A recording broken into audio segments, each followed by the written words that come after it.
आज भारतीय जनता पार्टी ने बिल्कुल क्लियर कर दिया, एकदम क्लियर ये कर दिया कि हम अपने मालिकों की कोई भी आलोचना नहीं स्वीकार कर सकते। कांग्रेस को और बाकी सब लोगों को जिम्मेवार ठहरा करके अंग्रेजों को इन्होंने बिल्कुल बाइज्जत बरी कर दिया। क्योंकि जितने गुलाम लोग हैं वो अपने मालिक के बारे में कैसे भौंकेंगे? नहीं करेंगे, बिल्कुल नहीं, भौंकना गलत हो गया, सॉरी, कैसे बोलेंगे? KNWF प्रोविंस में पाकिस्तान का बंटवारे का, हिंदुस्तान पाकिस्तान के बंटवारे का जो पास हुआ था 1942 में, वो हिंदू महासभा और जो है मुस्लिम लीग दोनों की सरकार थी, दोनों मालिक थे, तो बिल्कुल इनके जिम्मेवारी आनी चाहिए। क्यों नहीं आनी चाहिए? उन्हें बच्चा पैदा हो रहा है, 15 तारीख को हमारे देश का नवनिर्माण हुआ, जन्म हुआ, हमें सोहर गाना चाहिए। हम एक दिन पहले प्रसव पीड़ा दिवस मनाते, प्रसव पीड़ा दिवस मनाते। नमस्कार दोस्तों, राहुल गांधी ने जब से प्रेस कॉन्फ्रेंस करके इलेक्शन कमीशन को एक्सपोज किया है, तभी से पूरे भाजपा की नींद उड़ी हुई है और ये लोग इलेक्शन कमीशन को बचाने में लगे हुए हैं। इसलिए बीजेपी ने कांग्रेस को बदनाम करने के लिए इन दिनों देश में एक नया मुद्दा भड़काया है कि देश के बंटवारे के लिए सिर्फ और सिर्फ कांग्रेस जिम्मेदार थी। तो दोस्तों, इसी मुद्दे को लेकर आज की डिबेट में आप देखेंगे कांग्रेस की प्रवक्ता सुरेंद्र राजपूत वर्सेस भाजपा की प्रवक्ता संजू वर्मा और संघ विचारक राकेश सिन्हा के बीच में जोरदार बहस होती है डिबेट में, जहाँ ये झूठे प्रवक्ता और आधे अधूरे ज्ञान वाले प्रवक्ता कांग्रेस पर बेबुनियाद आरोप लगाते हैं। इसके बाद सुरेंद्र राजपूत इन दोनों गोदियों को बहुत ही जोरदार तरीके से डिबेट में धोते हैं। तो दोस्तों, ये डिबेट बहुत ही शानदार होने वाली है, तो वीडियो को पूरा अंत तक जरूर देखें। चलिए बिना देर के स्टार्ट करते हैं इस डिबेट वीडियो को। संघ और हिंदू महासभा के जो मालिक थे, जो इन गुलामों के मालिक थे, वो लोग ले रहे थे ना। आज मानक भाई, सबसे बढ़िया बात आपने क्या करी मालूम है? आज भारतीय जनता पार्टी ने बिल्कुल क्लियर कर दिया, एकदम क्लियर ये कर दिया कि हम अपने मालिकों की कोई भी आलोचना नहीं स्वीकार कर सकते। कांग्रेस को और बाकी सब लोगों को जिम्मेवार ठहरा करके अंग्रेजों को इन्होंने बिल्कुल बाइज्जत बरी कर दिया। आप ही ने कहा अभी थोड़ी देर उद्बोधन में, अंग्रेजों को बाइज्जत बर दिया। यही तो हम भी कहते हैं हमेशा कि ये अंग्रेजों के गुलाम लोग हैं और अंग्रेजों के जितने गुलाम लोग हैं वो अपने मालिक के बारे में कैसे भौंकेंगे? नहीं करेंगे, बिल्कुल नहीं, भौंकना गलत हो गया, सॉरी, कैसे बोलेंगे? ठीक है ना, नहीं बोलेंगे ये लोग। आज अब आप देखिए, स्थिति को देखिए। हिंदुस्तान में जिन्ना जो है सबसे बड़े नेता है भारतीय जनता पार्टी के, संघ के और हिंदू महासभा के। और ये मैं नहीं कह रहा हूं, गुजरात में जब राष्ट्रीय स्वयंसेवक संघ ने आंदोलन किया और पोस्टर्स लगाए, तो सबसे बड़े नेता के रूप में जिन्ना को, स्वतंत्रता संग्राम के सबसे बड़े 10 नेता थे गुजरात के, जिसमें पहले नंबर पे इन्होंने जिन्ना को रखा था। वो तस्वीरें आपको भी याद होंगी, अगर नहीं याद होंगी तो मैं आपको भेज दूंगा। नंबर 1। Number 2, Mountbatten. तो माउंटबेटन और जिन्ना, ये दोनों ही अंग्रेजों के क्या नाम, जो दोनों ही भाजपाइयों के मालिक, अब ले देकर के दोनों ही कांग्रेस को गालियां देते।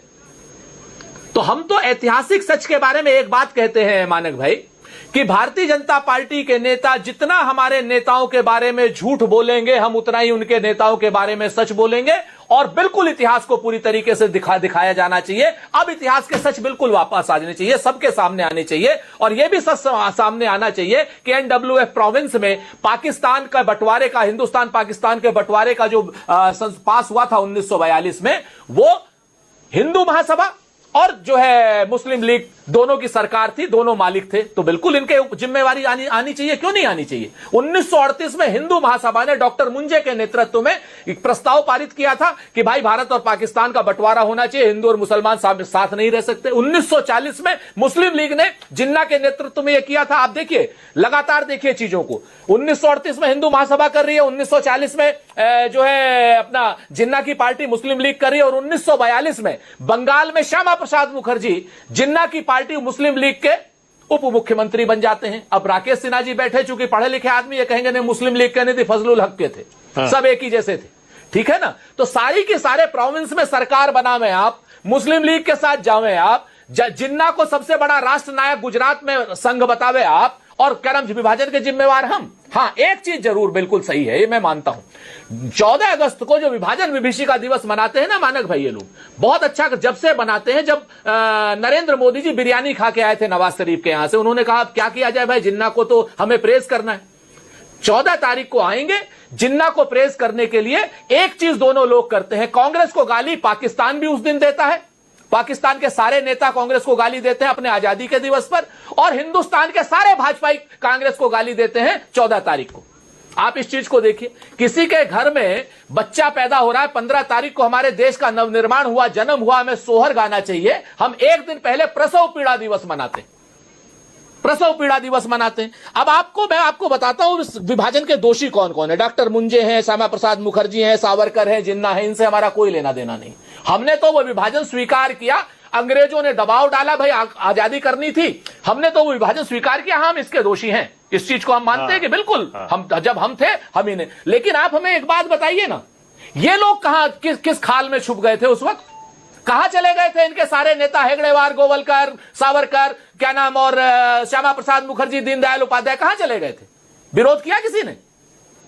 ओके, ये लोग समर्थक थे अंग्रेजों के। और ये आज अंग्रेजों को इन्हें छुट्टी देने की मौका मिल रहा है। आज अंग्रेजों के पाप को ये धोना चाहते हैं, इसलिए अंग्रेजों के क्या नाम बताए हुए गुलाम संजू वर्मा, अब ये देखिए, सुरेंद्र राजपूत और कांग्रेस पार्टी ने तो जिम्मेदारी आप ही पर डाल दी। यानी अंग्रेज दोषी नहीं थे हमें गुलाम बनाने के, हमें बांटने के, आपने कांग्रेस और जिन्ना पर सारा दोष डाल दिया।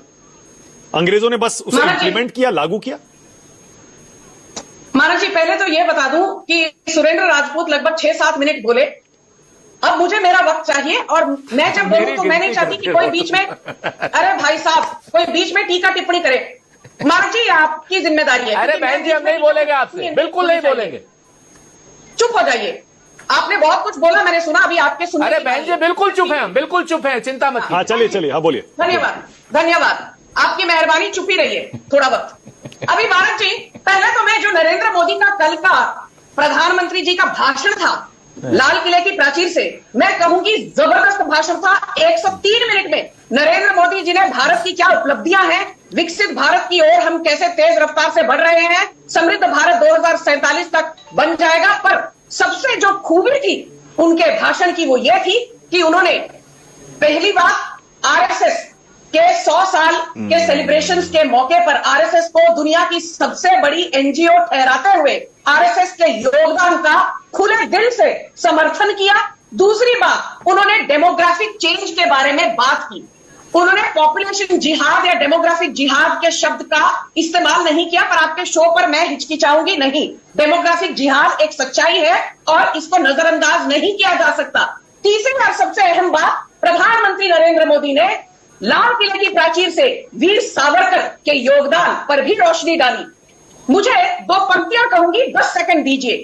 परिश्रम में जो तपा है उसने ही इतिहास रचा है, जिसने फौलादी चट्टानों को तोड़ा है उसने ही समय को मोड़ा है, समय को मोड़ देने का भी यही समय है, यही समय है, समय को मोड़ देने का भी यही समय है, यही समय है। नरेंद्र मोदी जी की ये जो पंक्तियां हैं, ये सुनकर कई कांग्रेसियों के पेट में बहुत दर्द हुआ। विपक्ष ने तो खैर कल इंडिपेंडेंस डे, स्वतंत्रता दिवस को बॉयकॉट कर दिया, ये उनकी छोटी मानसिकता को दर्शाता है। पर आज मैं कुछ अहम मुद्दों पर, राकेश सिन्हा जी बैठे हैं, वो तो खैर जो कहेंगे, पर एक चीज कह दूं। पहली बात, मैंने इस पर कल एक्स पर एक पोस्ट भी डाला था, क्योंकि सुप्रिया श्रीनेत ने कहा आरएसएस की बड़ाई करने वाले मोदी जी कौन होते हैं, ये बहुत गलत हो रहा है, हमारे बच्चों को गलत इतिहास पढ़ाया जा रहा है। तो कांग्रेसियों की जो याददाश्त है थोड़ी ताजा कर दूं, इनकी याददाश्त कमजोर होती जा रही है। नरेंद्र मोदी जी की बात छोड़िए, अभी बात करते हैं इंदिरा गांधी की।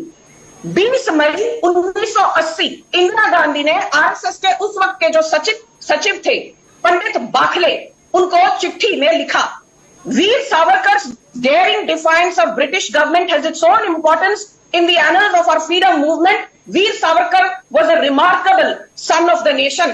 कहने का तात्पर्य हिंदी में यह है कि पंडित बाखले को चिट्ठी में इंदिरा गांधी ने वीर सावरकर की बहुत जोरों से तारीफ करते हुए कहा कि वीर सावरकर का जो स्वतंत्रता अभियान में योगदान है उसे हम भुला नहीं सकते, और वो भारत के एक बहुत ही वीर सुपुत्र हैं, रिमार्केबल सन। ये संजू वर्मा ने नहीं कहा, जिस इंदिरा गांधी की आप बीन बजाते रहते हैं कांग्रेसियों, कहते हैं इंदिरा गांधी बनना आसान नहीं है, उसी इंदिरा गांधी ने 1980 में पंडित बाखले को वीर सावरकर का व्याख्यान करते हुए चिट्ठी लिखी थी। पहली बात। दूसरी बात, 1963 में रिपब्लिक डे परेड की सेलिब्रेशन में आरएसएस को इनविटेशन किसने दिया था कि भाई रिपब्लिक डे परेड में आप शामिल होइए, आपके बिना परेड अधूरी रह जाएगी। उस वक्त के कांग्रेस के नेता और पूर्व प्रधानमंत्री पंडित नेहरू, आपके पंडित नेहरू आरएसएस को इनविटेशन देते हैं। आपके पूर्व प्रधानमंत्री इंदिरा गांधी वीर सावरकर की तारीफों के पुल बांधती हैं और आपकी सुप्रिया श्रीनेर, जयराम रमेश और पवन खेड़ा, जिनको इतिहास की चूं तक जानकारी नहीं है, वो वीर सावरकर के बारे में अन्यथा अपशब्द बोलते हैं और मैं तो ये कहूंगी बकवास करते हैं। मुझे ये शब्द कहने में आपत्ति हो रही है, पर यहां पर मैं भौंकूंगी नहीं, क्योंकि सुरेंद्र राजपूत कुछ भौंकूंगा शब्द की जो इन्होंने इस्तेमाल किया, मैं उस लहजे में बात नहीं करना चाहती। ये सीरियस डिबेट है, बट लास्ट में बिना ज्यादा वक्त लिए हुए आपके दर्शकों को यह जानना बहुत जरूरी है, आने वाली पीढ़ियों को भी यह जानकारी मिलनी चाहिए। मानव जी, हमने आज तक नेहरू जी के बारे में सुना, हमने इंदिरा गांधी ने क्या किया हमने सुना, पर क्या आपको यह पता है? मुझे नहीं लगता कि हमारी जो जेन जी है या जेन एक्स है या मिलेनियल्स भी है, उनको यह पता है कि हमारे कौन कौन से फ्रीडम फाइटर्स थे जिनको फांसी हुई। मंगल पांडे के बारे में क्या पढ़ाया गया? राजगुरु के बारे में पढ़ाया गया, सुखदेव के बारे में पढ़ाया गया, भगत सिंह के बारे में पढ़ाया गया, अशफाकुल्ला खान के बारे में पढ़ाया गया, मैडम भीकाजी कामा के बारे में पढ़ाया गया। मतलब बाकी स्वतंत्र सेनानियों के योगदान पर मिट्टी फेंक दिया कांग्रेस ने। और यह भी कहना चाहती हूं, कल सरदार वल्लभ भाई पटेल की याद आती है कांग्रेसियों को।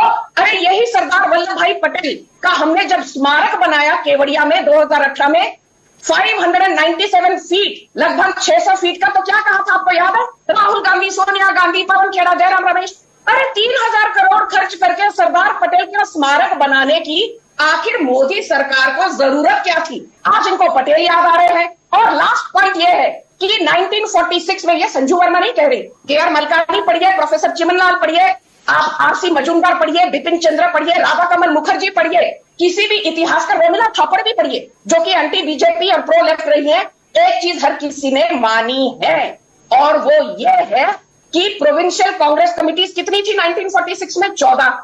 2 ने नेहरू का समर्थन किया, 12 ने सरदार पटेल का समर्थन किया।